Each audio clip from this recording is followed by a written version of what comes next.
when I got to church today, I was walking around and people were actually complimenting me this morning. They liked this shirt. Does this shirt look nice?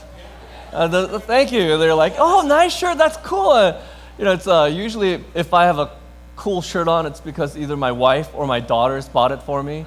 So I can't remember which one, but one of them bought it for me, so that's why it looks cool. Because when I buy shirts, I'll just get a white one, and I'll just buy like 5 of them.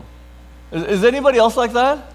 Right? It just keeps it simple. And as I'm standing up here, you guys go, oh, that is a cool shirt. Oh, he looks nice up there. But the truth is, man, I know I've shared it with a lot of you, but a couple weeks ago, I shared that I was cleaning the church roof and putting on gutter guards, getting it ready for this winter. And I was really careful because it's high in the church, right? The education, it's like 35, 40 feet high. So I was really careful, and I was like, oh, I'm done, right? And I was feeling pretty good about myself. And then when the whole week it was raining, and there was this one window in one day where there was like a couple hours it wasn't raining. And I thought to myself, oh man, I've been cleaning the church roof. I didn't do anything on the roof at my home. And I was thinking, I've got some moss up there, so I got to get home, put some moss out. So I ran home, and it was, our garage roof is only like 6 feet to 10 feet, the garage roof, right? So I just ran home, put a ladder down, and I'm like climbing up, and I got to the 6-foot ladder. I stepped on the top ladder where it says do not step on the top ladder, right? I stepped on it, and the ladder went, and can you imagine what happened next? Went straight down, boom, and I landed on my feet, but my legs were locked, and my back just absorbed all the shock, and I was like, oh, and then I fell over, and I'm rolling, and I hit my neighbor's garbage can, and I'm rolling on the ground, and I'm thinking, oh my gosh, I hope nobody sees this, and I'm rolling for like 10 minutes, right?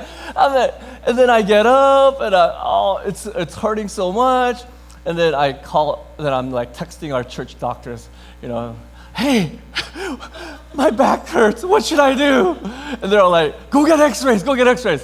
What else should I do? Because I don't want to do that. All right, so finally I went and got some x-rays, but yeah, it still hurts.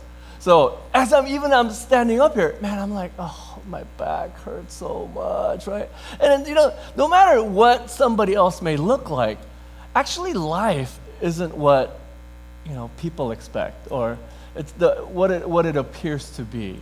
And on this Thanksgiving Sunday, I want to invite you to think about something kind of piggybacking off of what Sharon was saying. Why and when do you give thanks? Why and when do you give thanks? And to help us think about those things, I want to share with you a story about a woman named Hannah. And Hannah, I love that name. It means grace or to be favored. She is the favored one, right? Hannah. And Hannah, by all appearances, had a perfect life. Next slide. Next slide. All right, there it is. Doesn't she look beautiful? Right? Not that many pictures of Hannah out there. I had to search all over the internet. Perfect life, and it appears like she had too much to be thankful for. Hannah was married to a man named Elkanah. He was from Ramathaim, 4 or 5 miles northwest of Jerusalem. So, pretty lived suburbs, living the good life. It was an area that was thought to be the land of the Levites. So we can assume that he comes from a good family, good neighborhood, all that stuff, right?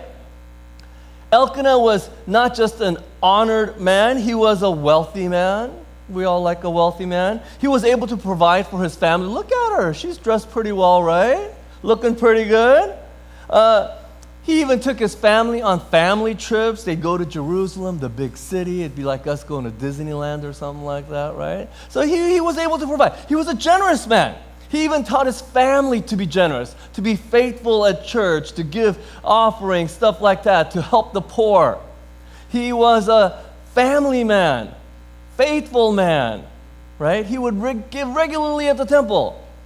He was devoted to his wife.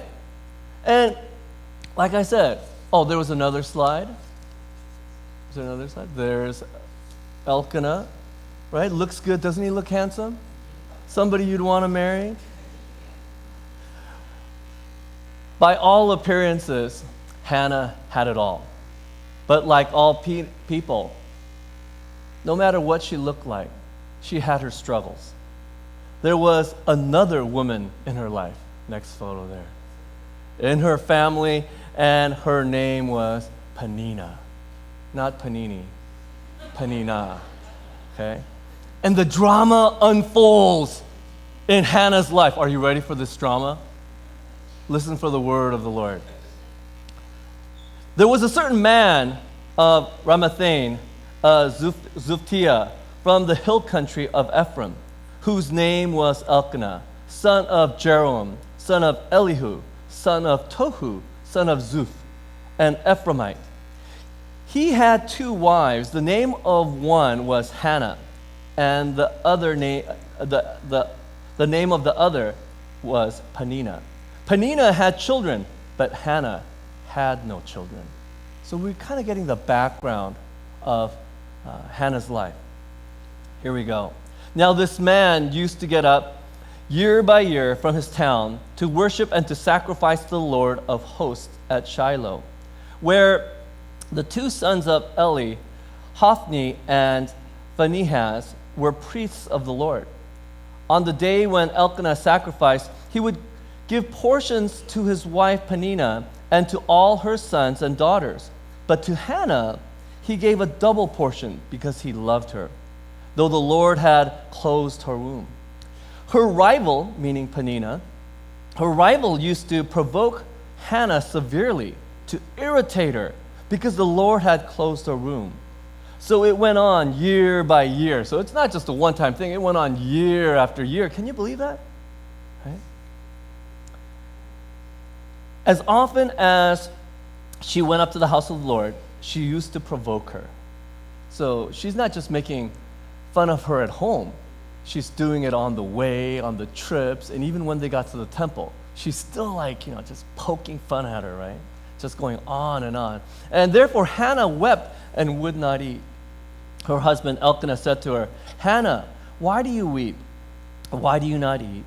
Why is your heart sad? Am I not more to you than 10 sons?" After they had eaten and drunk at Shiloh, Hannah rose and presented herself before the Lord. Now Eli the priest was sitting on the seat beside the doorpost of the temple of the Lord. She was deeply distressed and prayed to the Lord and wept bitterly.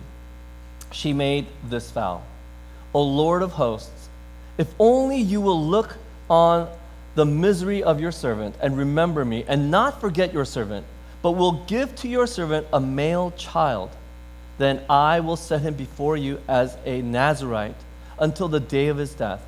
He shall drink neither wine nor intoxicants, and no razor shall touch his head." As she continued praying before the Lord, Eli observed her mouth. Hannah was praying silently, only her lips moved, but her voice was not heard. Therefore Eli thought she was drunk. So Eli said to her, "How long will you make a drunken spectacle of yourself? Put away your wine." But Hannah answered, "No, my Lord. I am a woman deeply troubled. I have drunk neither wine nor strong drink, but I have been pouring out my soul before the Lord. Do not regard your servant as a worthless woman, for I have been speaking out of my great anxiety and vexation all this time." Then Eli answered, "Go in peace. The Lord of Israel grant the petition you have made to him." And she said, "Let your servant find favor in your sight." Then the woman went to her quarters, ate and drank with her husband, and her countenance was sad no longer. They rose early in the morning and worshipped before the Lord. Then they went back to their house at Ramah. Elkanah knew his wife Hannah. You know what that means, right? Just this is R-rated. And the Lord remembered her. In due time, Hannah conceived and bore a son. She named him Samuel, for she said, "I have asked him of the Lord." The word of the Lord. Now, We don't know how Peninnah came into Hannah's life. Maybe Elkanah just had 2 wives. Maybe Hannah told Elkanah to take a second wife because she herself was not able to bear children. And this was something that was not uncommon in that time. And we see that in the life of Sarah when she gave her maid Hagar to her husband because Sarah couldn't bear children. Rachel did that when she couldn't bear children. She gave her servant Bilhah to her husband. And Leah also gave her maid to her husband. So we see that. So it's not uncommon. So there could be a lot of different possibility of what is actually happening here. But we do know that Peninnah is in Hannah's life. Maybe at some point they were really good friends. Maybe they were close. We don't know. But now the situation is not good. No matter how Peninnah got there, she was really getting on Hannah's nerves. Can you imagine what's going on? And the story is really specific in letting us know that this wasn't just one time or just occasionally Peninnah would just poke, just say a couple of words to Hannah. It says it went on year after year, even when they were going to the temple, right? You know what that means? Because a lot of you guys sitting here, when you go to church, you usually try to put on your best, right? Because I do that, and I think that's why God put me in this place as a pastor, because try to keep me humble. Every time I have to come to church, I got to be good. If not for anything, for the sermon's sake. I got to be good, right? But even on their way to the temple, Peninnah is just poking at Hannah. And Hannah just can't take it anymore. Peninnah has children. And during this time, children were such an important part of their life because especially they needed a son who could carry on the name, not only the name, but could inherit and own property. So for these women, having a son was really important. It actually meant a survival in that community. Peninnah had that. Hannah didn't. And Peninnah let Hannah know it. I have a future. You don't. She not only made fun of Hannah, but tormented her that Hannah herself couldn't have children, didn't have a future. And Hannah would cry and cry and cry, right? I can just imagine Peninnah making fun of Hannah. Hannah, and it says that, Hannah wept, right? And that's what she was known for. Hannah, the crybaby who cries for a baby. Hannah's situation was too much to bear. Even her husband saw it, and he would say to her, Hannah, why is your heart sad? Right? Actually, what he really said to Hannah was, Hannah, why is your heart so bad? That's what it actually means. Why is your heart getting so dark? Why is your heart getting so angry? I'm sure that her husband probably saw that it was really affecting her, who she was. And Elkanah saw it. It was changing her heart. She can't take it anymore. So what does she do? She goes to church and she prays. A place that she thinks is the sanctuary. A place where she thinks she can be safe. And while she's praying and pouring out her heart to God, and she's praying so hard that her lips are kind of fluttering. You know that kind of prayer that you pray when you're desperate and you're praying and it's not just in your brain, but it's some words are coming through your mouth and they're just moving a little bit. Maybe just, tears are coming down. Maybe some's coming out of your nose, and she's making muttering sounds as she prays. And Eli, an old man at a distance, and I'm imagining this temple to be somewhat dark. I don't know if we have a picture of that. Looks over, his eyes are a little bit dark. He kind of hears something, but maybe not. And then he sees this woman on her knees. What is she doing? Ah, I know who she is. I know what she's doing. And he screams out and he says, "Woman, how long are you going to make a drunken fool of yourself? Get up off that floor." Hannah finds herself that she can't even go to church without being misunderstood. Where can she turn? All appearances aside, and maybe we can go back to that picture of Hannah. When we take a realistic look at Hannah's life, she is fighting all the time with Peninnah. As I said, Peninnah may have been Hannah's closest friend, advocate at one point. They spent a lot of time together. She was facing the put-downs, the backstabbing, and the person closest to her, who she thought was Peninnah, maybe even her best friend, is now turning on her. The burden of being on the receiving end of her husband's sympathy and pity. Hannah, he's a good guy, but she can't take it anymore. Even his words of kindness is becoming a burden to her.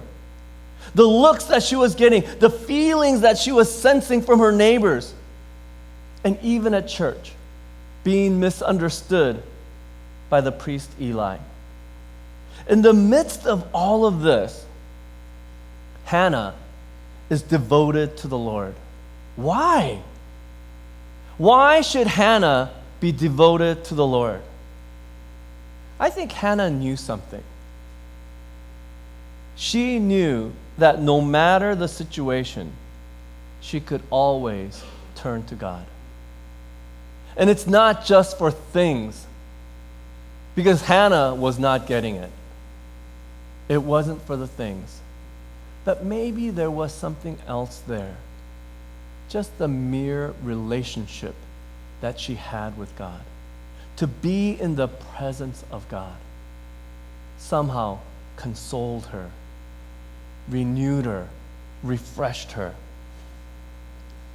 There is a passage from 1 Chronicles, which is actually read in Psalms a lot, but this is the original context in which this verse, these words come out in 1 Chronicles, and it says this: "Oh, give thanks to the Lord, for he is good, for his steadfast love endures forever."